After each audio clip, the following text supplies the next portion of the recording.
So I think what LSU fans forget is how dominant Maason Smith was in 2021. I went back and watched the tape of the Kentucky game. This guy was just almost in on every play. I mean, I think next year, I'm sure really LSU fans, myself included, are really going to get an appreciation for what Maason Smith can do. This guy is a monster against the run. He can two-gap. He can hold the point of attack. He not only just hold the point of attack, he can hold the point of attack against double teams. Guy really looks the part. He's so physically dominant. So Maason Smith is going to have a huge impact on the LSU's defensive line, and I can't wait. I can't wait to see him play again fully healthy. And you know he's going to be hungry for that Florida State game. It's the game he got injured in. He got to watch Jared Verse on the opposite side dominate the game for Florida State. So you got to believe Maason Smith's going to want to do the same thing, but for LSU. So really pumped to see Maason Smith play this year. Greg Brooks Jr. So, the more I've watched of Greg Brooks Jr., the more I've really liked and got an appreciate for the talent this guy had. I was kind of talking about that. I don't think Greg Brooks Jr. Is necessarily an impact player on this LSU team, but I think I'm wrong now. Like, when I watch him more and more, his burst, acceleration, ability to read plays, make plays on the ball, create turnovers, is exceptional. And I think Greg Brooks, this guy like Mekhi Wingo, both good players. I think there's a question of whether they can become true game changers next year, but I think they have a chance to do so. And they're going to have an impact. They certainly play a strong role on this defense. Mekhi Wingo going to be a good complement to Maason Smith, the other D tackle. Is a guy that played a ton of snaps when Maason Smith got hurt. There's games he was playing 80-plus snaps. So Mekhi Wingo needs to have a really good year. He's established himself as a good player. Just needs to continue to be consistent. Greg Brooks, a really good safety. Brooks needs to have a really good year. And I think those guys are going to be very key for LSU winning some games. So SEC Media Days coming up for LSU. LSU is going to bring Josh Williams with them, Jaden Daniels, and who else? One other LSU player. But yeah, I'm super excited.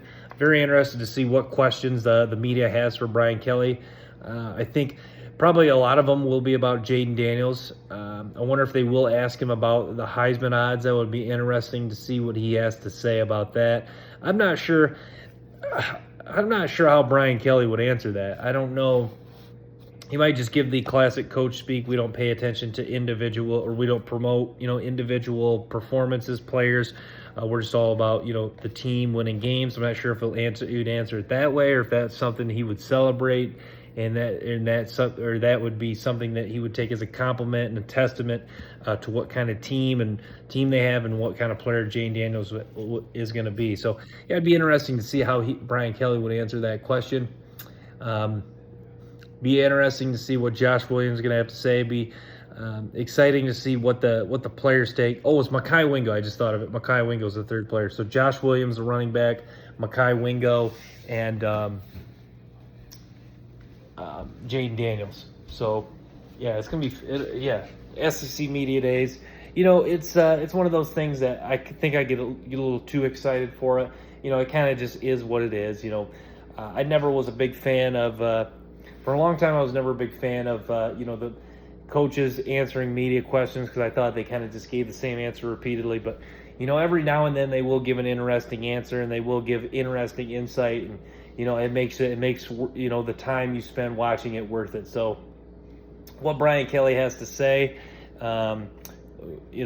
should be fun. Fall camp just a few months away now. It's hard to believe. I was just, doesn't seem like it was too long ago LSU was having their spring game. They had some of their spring press conferences. I watched Matt House, the defensive coordinator, Matt Denbrock. So, yeah, Brian Kelly, and this is something he's not used to doing at Notre Dame. They did not have, they weren't in a conference, so they didn't have any of these media days. So, for LSU, I've touched the secondary a lot. They've done a lot of things in the portal. I think, can Major Burns take another step in his game? I was listening to Deuce Chestnut talk, and he talked about how he's a big fan of Patrick Peterson. I think Deuce Chestnut, a guy that will offer some some upside. He's got a chance to start at the nickel position, kind of fill that role that Jay Ward played last year for him. But yeah, Chestnut. Syracuse quietly had a good secondary last year, and you see two guys transferred, Jahad Carter to Ohio State and Chestnut. So, you got to, and they had Garrett Williams too. So you got to believe that, getting a Syracuse defensive back might work out pretty well in the whatever team's favor or whatever team gets them. So, yeah, secondary is going to be fun, and with LSU. The wide receiving core, I'm a full believer that, one of the transfers, or whether it's Aaron Anderson from Alabama, who kind of like Greg Brooks, the more I've watched of Anderson, the more I like him. I think his high school tape was super exciting. I think he has a skill set that translates well to college. Looks like he was injured a little bit at Alabama, didn't really get to fully show what he could do. I think it was a guy that kind of was, I don't want to say buried on the depth chart, but I think, the injuries kind of, limit injury, him getting hurt with Alabama, with the depth that Alabama has, even though they don't have high-end level talent, I think hurts because then Jermaine Burton's a guy with a lot of experience. Ja'Cory Brooks now has experience, so that's two guys you're fighting for, and then it sounds like Saban likes Isaiah Bond and Prentice, so you see why Aaron Anderson chose to transfer. Hopefully it was the case and there wasn't some other issues that Anderson had at Alabama. But, yeah, depth at receiver would be interesting. A lot of people like Jaylen Brown. I think Jaylen Brown's pretty solid. I was not blown away by him. Shelton Sampson Jr., I think, is the guy that could really be has the chance to be the breakout guy of the true incoming freshman.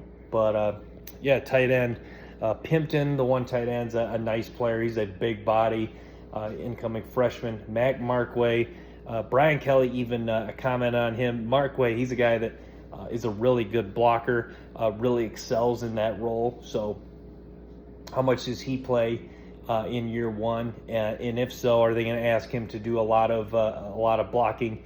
Which is the strength of his game. So, yeah, talented incoming freshman. Zealand's Hurd, too, the number one offensive tackle. DJ Chester, to me, I think, is the most underrated guy in the sense that, I shouldn't say underrated. Probably the guy that people are talking about the least, that I think may have the highest upside of any player in this recruiting class. I think he is a dominant. I think could potentially be a dominant player. This is a guy that's a legitimate, an outstanding run blocker. I watched no one challenge his anchor whatsoever. This guy that's extremely strong, not only in the lower body but in the upper body. So, yeah, I just wanted to touch on that. Thanks for tuning in to Bayou Bengals Football. Make sure to stay tuned for more episodes and clips from the show.